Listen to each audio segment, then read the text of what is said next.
Boleh dalam ya. Sebelum kita mulai pelajaran hari ini, kelas silakan disiapkan gelasnya terlebih dahulu. Baik, Pak Bu. Berdoa mulai. Berdoa selesai. Amin. Kita absen dulu ya. Oke, Jeffrey, Bu. Cynthia, Shirley, Iqbal, Rini, Vera, Sonia, Rizky. Enggak Masuk. Sudah 2 minggu belakangan Ibu lihat Rizky nggak pernah lagi masuk ke dalam mata pelajaran Ibu. Jadi ada kabar atau ada informasi mengenai Rizky? Mata pelajaran lain juga nggak masuk, Bu. Oh, juga nggak masuk. Nggak tahu, Bu, kabarnya, Bu. Kayaknya belum kira, Bu.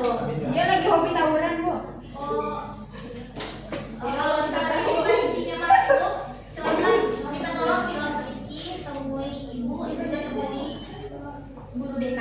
Ayo, Bu. Oke. Materi kita hari ini adalah tentang permintaan atau demand. Sebelum kita masuk ke dalam teori permintaan, sebelum kita masuk ke dalam materi hari ini, minggu depan kita membahas mengenai pasar. Jadi ada semua kan kita sudah belajar minggu depan ini mengenai pasar. Apa minggu kemarin minggu lalu kita belajar mengenai pasar. Jadi ada apa itu pasar? Tempat beli. Tempat jual beli. Jadi sebelum terjadinya transaksi jual beli, apa yang terjadi di proses transaksi jual beli? Tawar-menawar.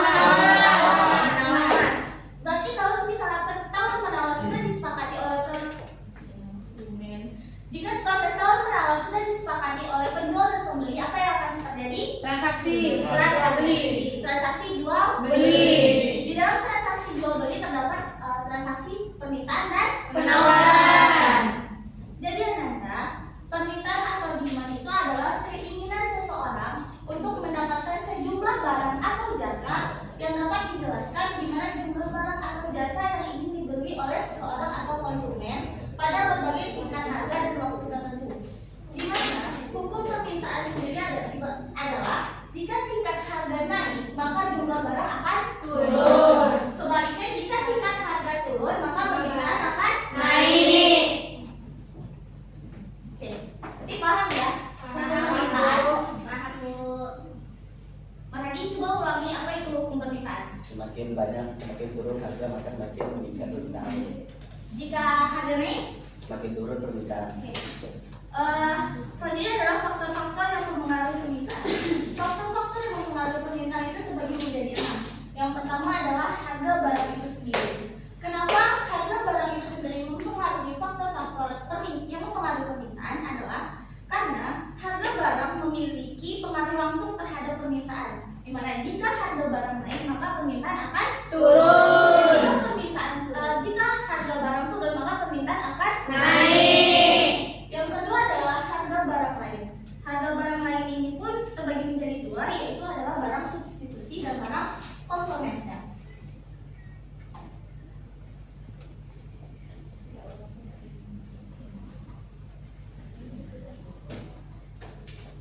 Di sini ada yang tahu apa itu barang substitusi? Barang pengganti. Contohnya? Dulu kan kita pakai kompor minyak, Bu. Sekarang kita pakai gas. Berarti barang substitusi itu adalah barang pengganti, di mana 2 jenis barang yang bisa saling menggunakan fungsinya. Contohnya yang dibilang Abel tadi, kalau zaman dulu kita pakai kompor minyak, sekarang kita pakai kompor gas. Atau contoh lain, jika harga pensil naik dan jika harga pena turun, maka orang lebih cenderung menggunakan pena sebagai alat tulis. Yang kedua adalah barang komplementer. Ada yang tahu apa itu barang komplementer? Barang yang tidak bisa diganti. Ada yang tahu apa itu barang komplementer? Barang bisa digantikan, Bu. Contohnya minyak BBM ya nggak bisa digantikan oleh yang lain, Bu. Nah, jadi bisa dibilang barang komplementer itu adalah jika harga suatu barang mengalami kenaikan, maka hal lain akan mempengaruhi penurunan harga barang lain. Contohnya, jika harga kopi naik, gula juga akan Naik. Kenapa kopi dan gula ini berkesinambungan?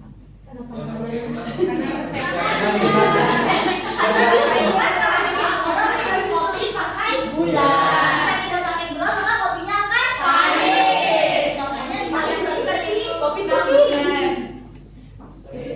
Pakai susu bisa dong? Pakai apa? Susu. Pakai susu. Berarti tetap aja kalau kopi naik susunya juga naik. Harga susu maksudnya. Yang ketiga adalah pendapatan konsumen. Kenapa ketawa? Gak ada dong. Ketawa karena susu naik. Harga susu. Kita bicara tentang harga. Oke. Yang ketiga adalah pendapatan konsumen. Pendapatan konsumen menjadi faktor utama yang mempengaruhi permintaan dikarenakan tingkat pendapatan konsumen ini dapat mempengaruhi daya beli. Dimana ketika pendapatan konsumen naik, maka daya belinya juga akan naik. Yang keempat adalah selera masyarakat. Kenapa selera masyarakat menjadi faktor yang mempengaruhi permintaan?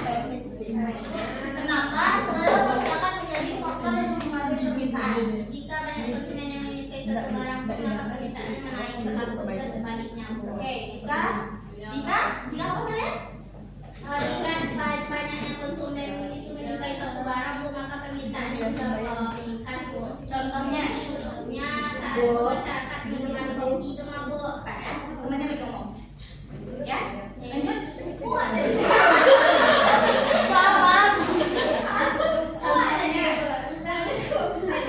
Contohnya tuh tadi kalau banyak yang memakai Jadi selera masyarakat ini berbanding lurus dengan permintaan. Hanifah silakan.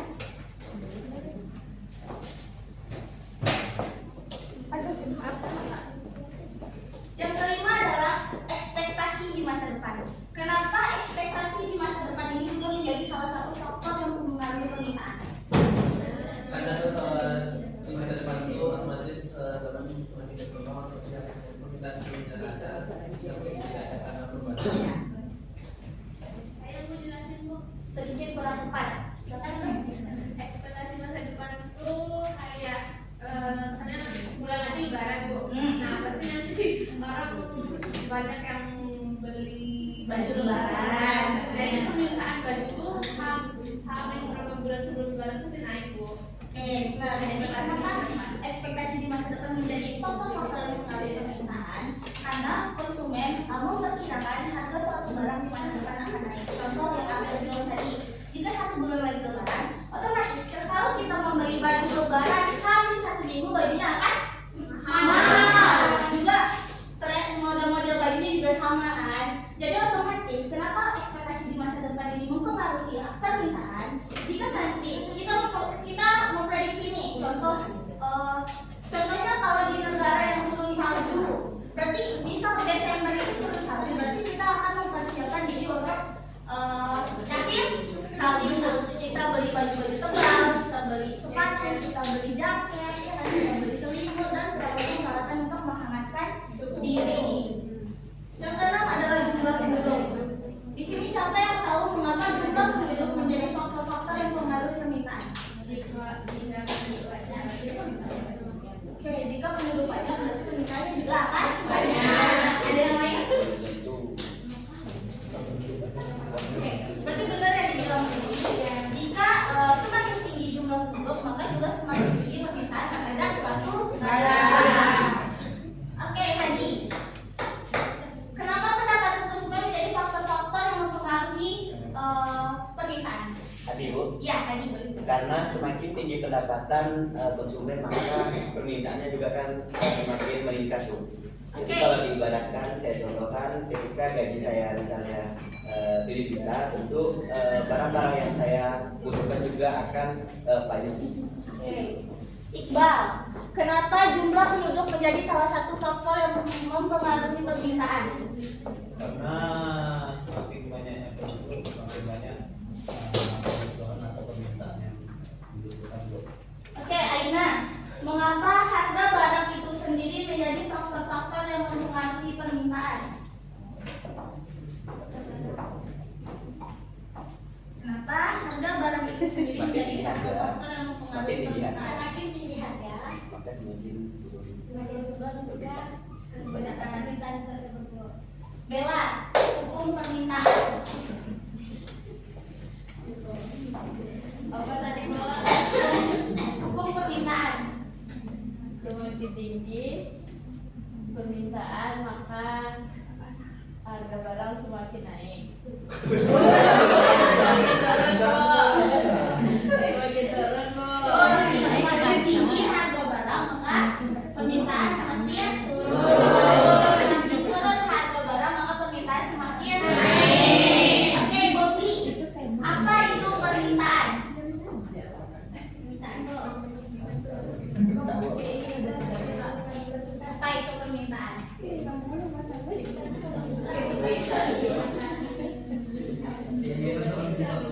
Keinginan seseorang untuk mendapatkan satu barang.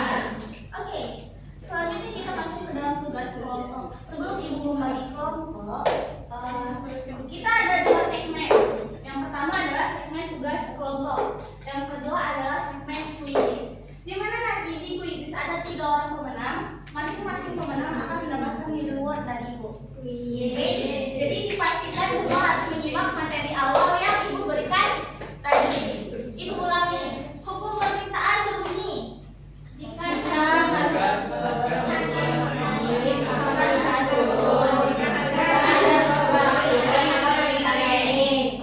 kita tugas kelompok dulu ya. Ibu bagi kelompoknya.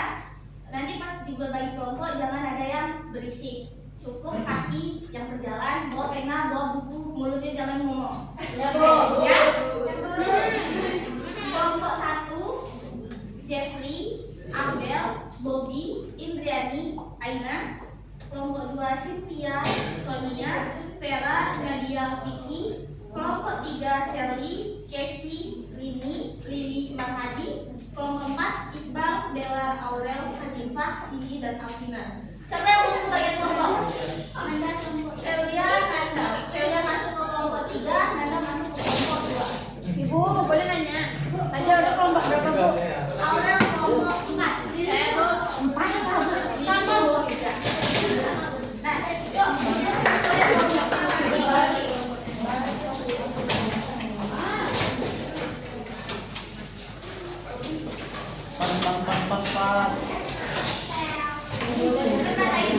Ada yang berisik. Ini kelompok 1 kenapa acak-acakan nih? Kelompok 1 kenapa bisa diperhatikan?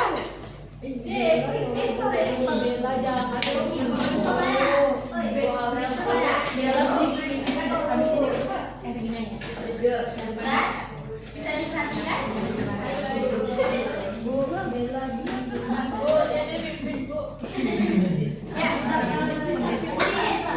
di depan bisa dilihat ke depan dulu nih. Di depan ada 2 gambar, yaitu pasar tradisional dan pasar unik Indonesia.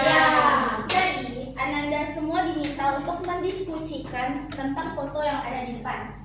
Ibu akan berikan LKPD ke masing-masing kelompok. Ibu beri waktu 15 menit. 10 menit untuk diskusi kelompok, 5 menit untuk presentasi hasil kelompok yang di depan. Diskusi kelompoknya jangan ada yang berisik ya. Pastikan mulutnya berbicara hanya untuk diskusi. Mulutnya ditutup. Jadi main HP dulu, main aja yang dulu.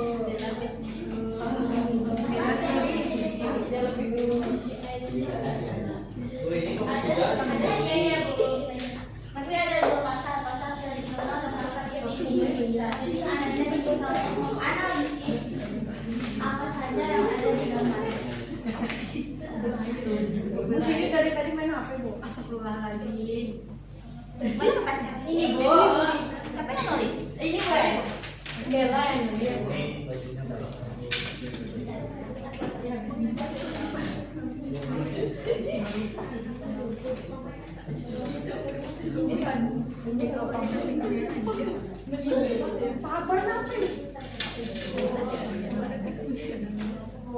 Ya.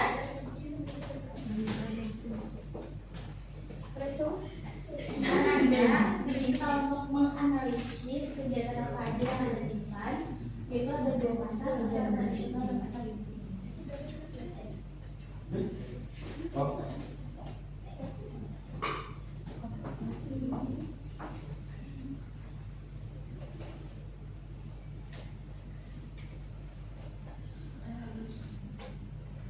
masih ada yang mau ditanyakan? Itu kelompok awalnya kenapa pada ketawa-ketawa? Apa yang dibahas?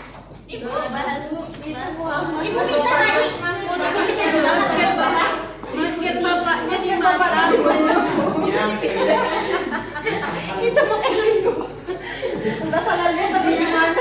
Gimana Bu? Itu sebenarnya maskernya di mulut, tapi karena bapak yang lagi di bawah, vibes-nya tuh di mata. Di mata yang bawah. Itu makanya Bu. Kirain covid mata. Udah, fokus.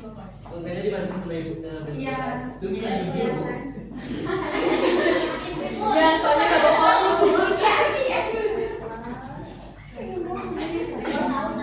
Proyek pertama itu kenapa tadi Pak pembahasan kita mengenai hukum permintaan ini di bawahnya sudah ada jelas pasar tradisional. Ini adalah pasar unik Indonesia. Tidak ada yang bagi-bagi seperti ini. Siapa namanya Bu? Bobby. Siapa namanya? Bobby. Oh Bobby. Terkait wali kelasnya siapa namanya? Udin. Bapak Udin.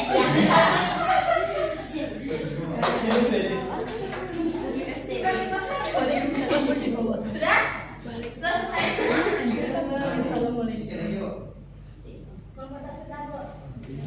Sudah. Kelompok dua? Kelompok dua semua. Udah Bu. Kelompok tiga? Empat? Sudah bu. Udah, empat capek. Ibu tunjuk aja ya. Ibu tunjuk dua kelompok.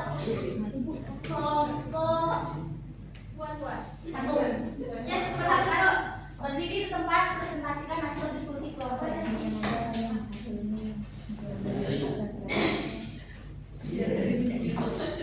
Baik bu.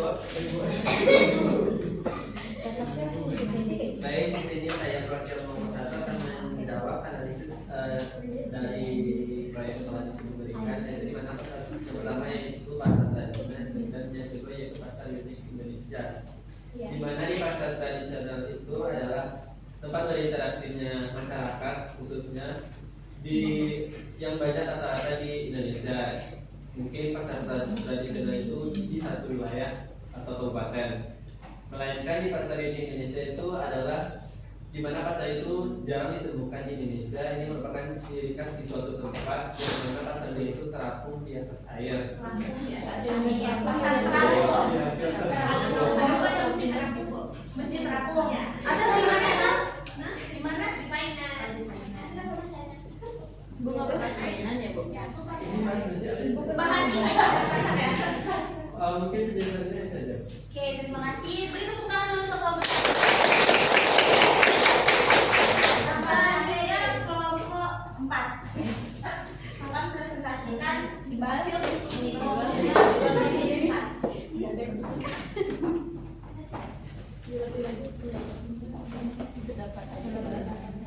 Apa masker tadi?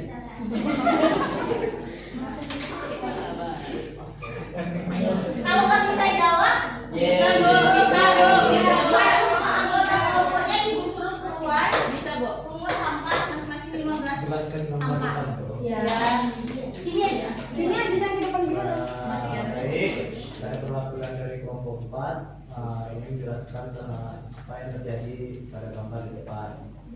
Yang pertama itu di pasar tradisional terjadinya transaksi jual beli antara penjual dan pembeli. Di sana penjual menjualkan barang-barangnya seperti sembako dan banyak yang membelinya.